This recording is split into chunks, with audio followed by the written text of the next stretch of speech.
Hello everyone. संकलन में आप लोगों का बहुत बहुत स्वागत है। आज का हमारा टॉपिक रहेगा राजस्थान की मृदा, और उसमें भी पार्ट नंबर 2। पार्ट नंबर 1 अपन कर चुके हैं, जिसमें भारत के वैज्ञानिक यानी भारत का जो कृषि विभाग था उसके द्वारा मृदा को 8 भागों में बांटा था। वो अपन ने पहले वाली वीडियो में कंप्लीट कर लिया है। मृदा की संरचना भी उसमें कंप्लीट हो चुकी है, मृदा का पीएच मान भी उसमें कंप्लीट हो चुका है। जो बाकी के बचे हुए टॉपिक हैं वो इस वाली वीडियो में अपन कंप्लीट कर लेंगे। उसके बाद इन दोनों वीडियो में राजस्थान की मृदा वाला टॉपिक एकदम कंप्लीट हो जाएगा। राजस्थान की मृदा से 2 क्वेश्चंस तो हर एग्जाम में आते ही आते हैं मिनिमम, और इससे ज़्यादा भी आने की संभावना रहती है। तो आज का अपना टॉपिक रहेगा वैज्ञानिक आधार पर राजस्थान के मृदा के प्रकार। तो चलिए शुरू करते हैं। तो अपन टॉपिक डाल लेते हैं। सबसे पहले ये हो जाएगा वैज्ञानिक आधार पर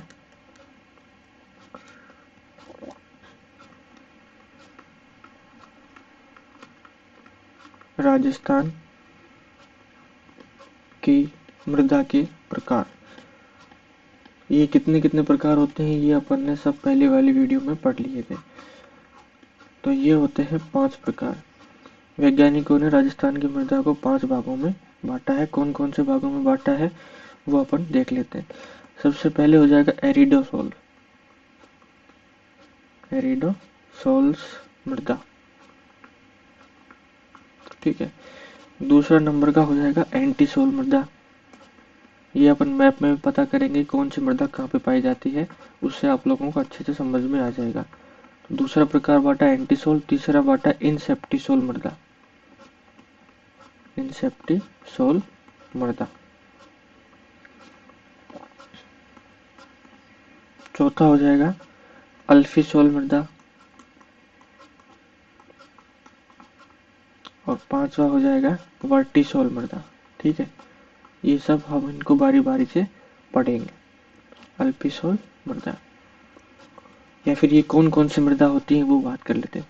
एरिडोसोल मृदा होती है, इसको बोलते हैं रेतीली मृदा। एग्जाम में सीधा सीधा पूछ लिया जाता है।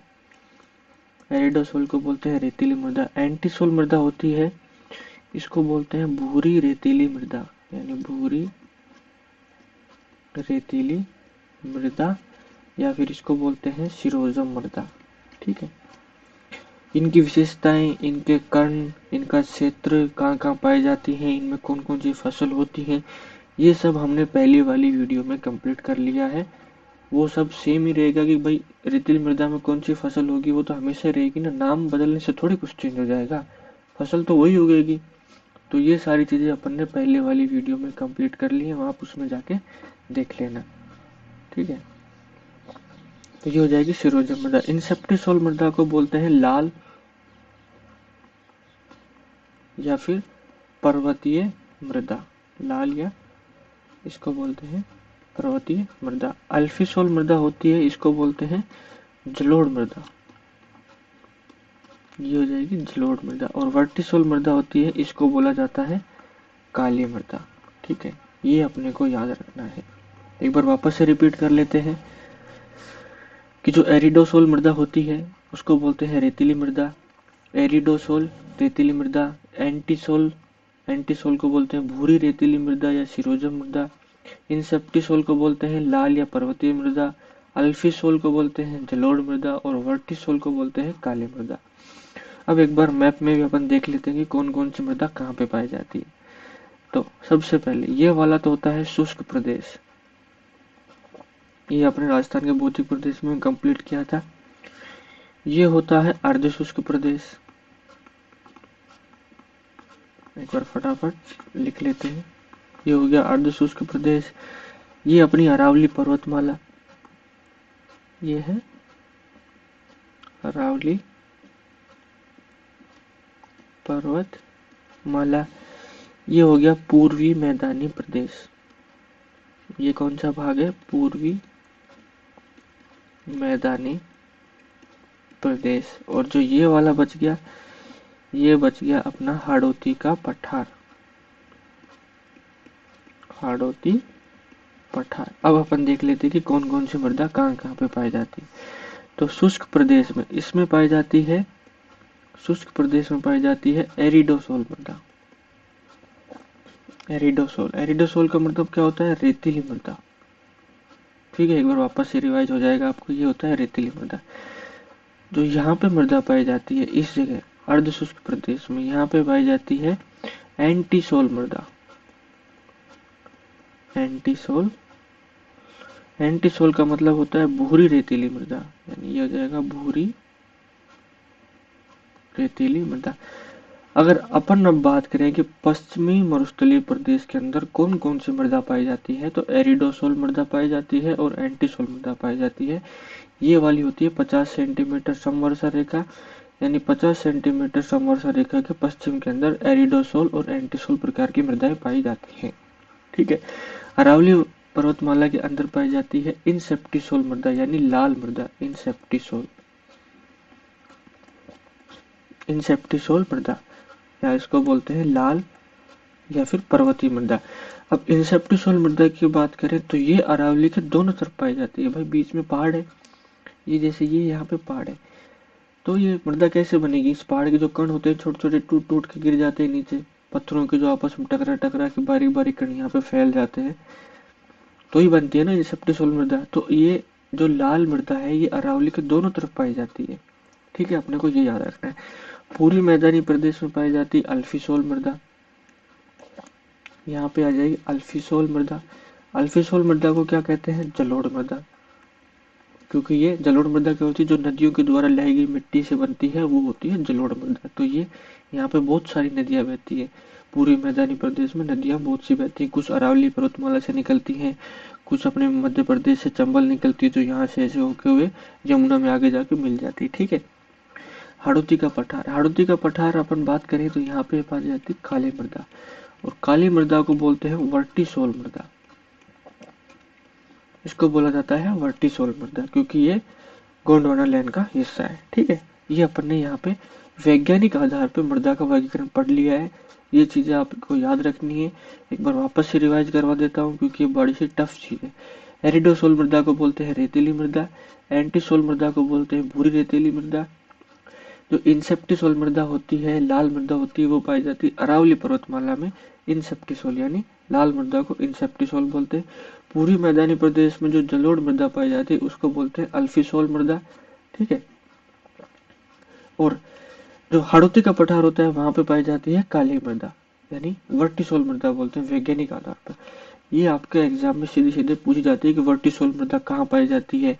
इन सब का मैंने जिला था वो पहली वाली वीडियो में बता दिया है, वहां पे जाके पढ़ लेना। अब अगर अपन आगे की बात करें, यानी जो आगे बात करेंगे वो हो जाएगा कणों के आधार पर मृदा का वर्गीकरण। कणों के आधार पर मृदा का वर्गीकरण। अब बात करेंगे अपन कणों के आधार पर मृदा के वर्गीकरण के बारे में। ठीक है, कणों के आधार पर मृदा को अब बांटा है, 4 प्रकार की मृदा पाई जाती है कणों के आधार पर। कणों के आधार पर 4 प्रकार की मृदा पाई जाती है। ठीक है, कौन कौन से 4 प्रकार भी अपन देख लेते हैं कि कौन कौन से मृदा पाई जाती है। तो पहले हो गए मोटे कणों वाली मृदा, मोटे कणों वाली मृदा। दूसरा प्रकार अपन देखें तो मध्यम मोटे कणों वाली मृदा। तीसरे की अगर अपन बात करें तो बारीक कणों वाली मृदा, बारीक कणों वाली मृदा। अगर अपन चौथी की बात करें तो ये हो जाएगा मध्यम बारीक कणों वाली मृदा, मध्यम बारीक कणों वाली मृदा। ठीक है, ये अपन इसकी बात करते हैं। अब हम इनको भी मैप में ही पढ़ेंगे क्योंकि मैप में एकदम अच्छे से याद होते हैं। तो ये अपना मैप हो गया। यहाँ पे अपन लिखते हैं, सबसे पहले तो यहाँ पे लिख लेते हैं, यहाँ पे पाई जाती है मोटे कणों वाली मृदा, मोटे कणों वाली मृदा। ठीक है, यहाँ पे पाई जाती है बारीक कणों वाली मृदा।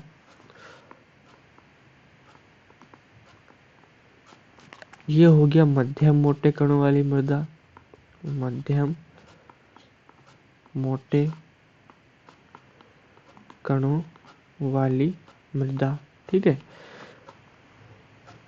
ये हो जाएगा यहाँ वाला इलाका, ये हो जाएगा मध्यम बारीक कणों वाली मृदा, कणों वाली मृदा। और ये हो जाएगा बारीक कणों वाली मृदा, ये हो जाएगा बारीक कणों वाली मृदा, बारीक कणों वाली मृदा। ठीक है, अब अपन इनको लिख लेते हैं। तो बारीक कणों वाली मृदा, जो ये मोटे कण वाली मृदा होती है ना, मोटे कण वाली मृदा, इसको बोलते हैं मरुस्थलीय मृदा। इसके नाम भी लिख लेते हैं कि क्या क्या बोला जाता है। तो ये हो जाएगा मरुस्थलीय मृदा। ठीक है, और इसको क्या बोलते हैं, रेतीली मृदा भी इसी को बोलते हैं, रेतीली मृदा। फिर होता है अपना लवणीय मृदा, इसी को लवणीय मृदा कहते हैं। फिर हो जाएगा क्षारीय मृदा, भी इसी को बोला जाता है, इसके उपनाम होगा ये सारे। मध्यम मोटे कण वाली मृदा होती है, इसी को बोलते हैं भूरी रेतीली मृदा, भूरी रेतीली मृदा। इसी के अंदर लाल मृदा पाई जाती है। ठीक है, और शिरोजा मृदा भी इसी कैटेगरी के अंदर आती है। ठीक है, ये होगी शिरोजा मृदा। बारीक कणों वाली के अंदर आ जाती है कि काली मृदा आती है इसके अंदर। ठीक है, और ये जो मध्यम बारीक कणों वाली होती है, यहाँ पे आ जाएगी अपनी जलोढ़ मृदा। ये हो गया कणों के आधार पर मृदा का वर्गीकरण। ठीक है, ये हो गई है कणों के आधार पर मृदा का वर्गीकरण। अब अगर अपन बात करें तो राजस्थान कृषि विभाग द्वारा मृदा का वर्गीकरण और बचा है, वो पढ़ लेते हैं। यह आएगा कि राजस्थान कृषि विभाग द्वारा मृदा का वर्गीकरण। तो राजस्थान कृषि विभाग द्वारा मृदा का वर्गीकरण किया गया है, वो किया गया है 14 प्रकार की मृदाएं बताई गई। अब हम उनको एक एक के बारे में लिखेंगे और वो कौन कौन से जिलों में पाई जाती है वो लिखेंगे। अगर मैं इसको मैप में बनाने बैठ जाऊंगा तो सब कंफ्यूजन हो जाएगा, क्योंकि 14 प्रकार की मृदा है, छोटा सा मैप है, वहाँ पे जिले भी बताने पड़ेंगे, मृदा का प्रकार भी बताना पड़ेगा, तो बहुत ज़्यादा कन्फ्यूजन हो जाएगा। मैप मैंने जो हो सकता था, जितना मैप से पढ़ा जा सकता था, वो मैंने आपको मैप से बता दिया है। अब ये जो मृदा के प्रकार है, मैं इनको लिखूंगा और इनके सामने जिलों का नाम लिखूंगा, उससे आपको फटाफट याद हो जाएगा। तो सबसे पहला प्रकार है साइरोजेक्स। साइरोजेक्स प्रकार की मृदा पाई जाती है श्री गंगानगर में। ठीक है, दूसरा प्रकार हो गया रेवरीना। रेवरीना, ये एग्जाम में बहुत बार पूछा गया है कि रेवरीना प्रकार की मृदा कहाँ पाई जाती है, तो ये भी पाई जाती है श्री गंगानगर में। ठीक है, दो प्रकार ही कंप्लीट हो गई, छोटी छोटी है, साइरोजेक्स, रेवरीना। तीसरा अपना हो जाएगा जिप्सीफेरस। तीसरी प्रकार की मृदा हो गई अपनी जिप्सीफेरस, ये पाई जाती है बीकानेर के अंदर, जिप्सीफेरस बीकानेर। चौथी नंबर पे हो गई है अपनी मरुस्थलीय मृदा, ये तो सबको याद होगी, मरुस्थलीय मृदा। मरुस्थलीय मृदा पाई जाती है जैसलमेर, जोधपुर, बीकानेर, जैसलमेर, जोधपुर, ये अपना हो गया बीकानेर। एक हो जाएगा नागौर और शेखावाटी, और ये अपन ने यहाँ पे बीकानेर लिख दिया है गलत, क्योंकि बीकानेर में तो जिप्सीफेरस मृदा पाई जाती है, तो यहाँ पे अपन लिख देंगे शेखावाटी वाले इलाके में भी मरुस्थलीय मृदा पाई जाती है। पांचवा प्रकार लिखेंगे वो हो जाएगी ग्रे ब्राउन जलोढ़ मृदा।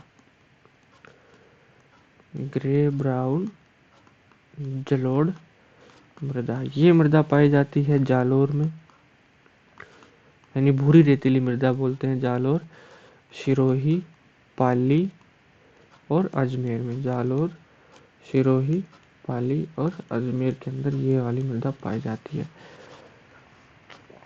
छठा प्रकार हो गया मृदा का, छठा प्रकार हो गया अपना नॉन कैल्शी ब्राउन मृदा। लोल नॉन कैल्शी ब्राउन मृदा ये पाई जाती है जयपुर,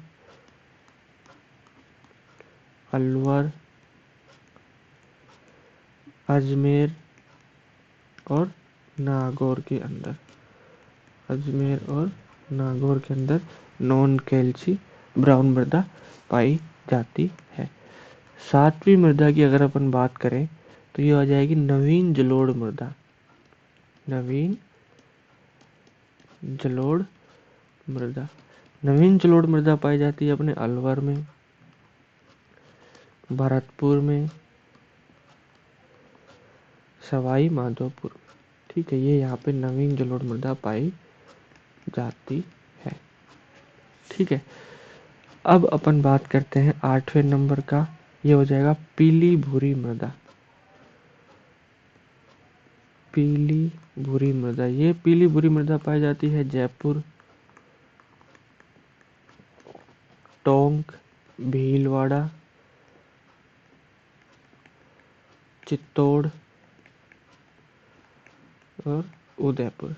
टोंक, भीलवाड़ा, चित्तौड़ और उदयपुर में। 9वां प्रकार अगर अपन बात करें तो ये हो जाएगी नवीन भूरी मृदा। नवीन भूरी मृदा पाई जाती है भीलवाड़ा व अजमेर के अंदर। ठीक है, फिर अपन बात करते हैं 10वें नंबर पे पर्वतीय मृदा। पर्वतीय मृदा भी आप सब लोग आराम से बता सकते हैं। पर्वतीय मृदा पाई जाती है उदयपुर व कोटा में। ठीक है, 11वें नंबर पे अपन बात करते हैं लाल लोमी मृदा। लाल लोमी मृदा, ये हो जाएगा डूंगरपुर व बांसवाड़ा में। ये आप एक दो बार इनका रिवीजन करेंगे ना तो ये आपको तुरंत याद हो जाएंगे। फिर हो जाएगी काली मृदा। काली मृदा पाई जाती है हाड़ौती के पठार में। ये तो एकदम बच्चों वाला क्वेश्चन है, हर कोई बता देता है। फिर अपन बात करते हैं कैल्शी ब्राउन। कैल्शी ब्राउन मृदा, कैल्शी ब्राउन मृदा पाई जाती है जैसलमेर व बीकानेर के अंदर। कैल्शी ब्राउन मृदा पाई जाती है जैसलमेर और बीकानेर के अंदर। और अपना लास्ट बच गया 14वां, ये होता है बालू का स्तूप। बालू का स्तूप मृदा। और बालू का स्तूप मृदा कहाँ पाई जाएगी? बाड़मेर, जहाँ पे बालू का स्तूप पाए जाएंगे, जोधपुर, बीकानेर और जैसलमेर।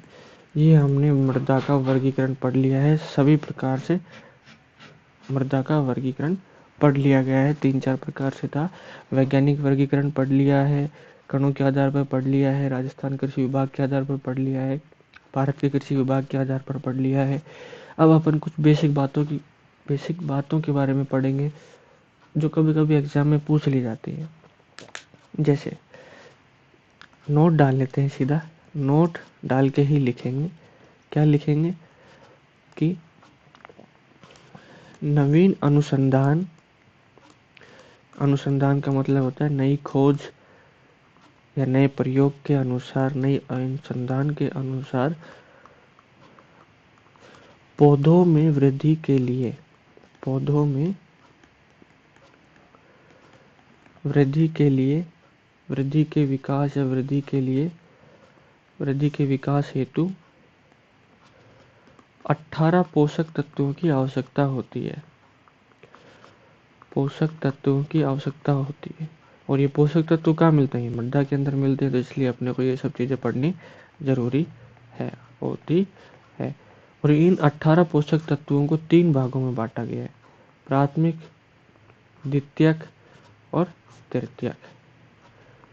ठीक है, इन 18 पोषक तत्वों को 3 भागों में बांटा गया है, पहला हो जाएगा प्राथमिक पोषक तत्व कौन कौन से होते हैं, फिर हो जाएगा अपना द्वितीयक पोषक तत्व कौन कौन से होते हैं, और फिर हो जाएगा तृतीयक पोषक तत्व कौन कौन से होते हैं, वो सब अपन पढ़ेंगे।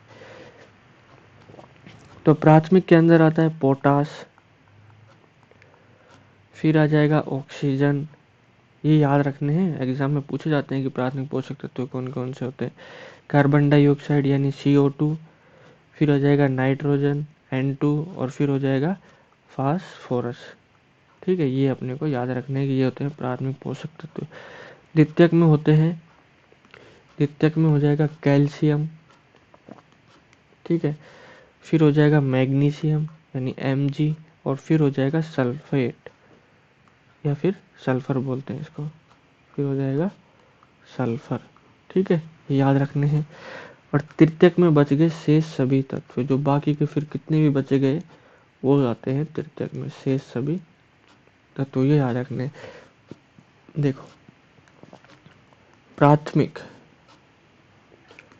ये हो गया द्वितीयक, और ये हो गया अपना तृतीयक। प्राथमिक के अंदर potash, oxygen, carbon dioxide, nitrogen और फास्फोरस। द्वितीयक में पाया जाएगा कैल्शियम, मैग्नीशियम और सल्फर, और तृतीयक में हो जाएंगे जो बाकी के बच गए तत्व, वो सभी तृतीयक पोषक तत्वों की कैटेगरी में आते हैं। अब ऐसे ही फैक्ट लिख लेते हैं, कुछ 2-4 फैक्ट से रिलेटेड क्वेश्चन भी आते हैं अपने, जैसे विश्व मृदा दिवस, विश्व मृदा दिवस ये आता है अपना 5 दिसंबर को। ठीक है, और राजस्थान में एक योजना चल रही है, योजना कौन सी योजना है राजस्थान में, ये आ जाएगी मृदा स्वास्थ्य कार्ड योजना। ठीक है, इस योजना की शुरुआत हुई थी 19/2/2015 को इसकी शुरुआत हुई थी। इसके बजट की अगर अपन बात करते हैं तो बजट है 75:25 में, यानी 75% देगी केंद्र सरकार और 25% देगी राज्य सरकार। कहाँ से शुरुआत हुई थी, इसकी शुरुआत हुई थी सूरतगढ़ से। सूरतगढ़ गंगानगर में है, जो एशिया का सबसे बड़ा कृषि फार्म है। इसका उद्देश्य क्या है, इस योजना का उद्देश्य मृदा के उपजाऊपन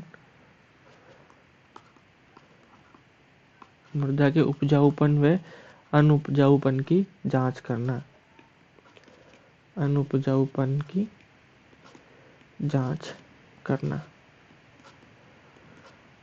ठीक है, और इसका ध्येय वाक्य यानी इसका इंग्लिश में बोले तो मोटो क्या है, यानी इसका ध्येय वाक्य क्या है, तो ध्येय वाक्य है स्वस्थ धरा खेत हरा, ये इसका ध्येय वाक्य यानी इसका मोटो है। अब अगर अपन बात करें, अगर इसकी बात करें कि मृदा परीक्षण प्रयोगशाला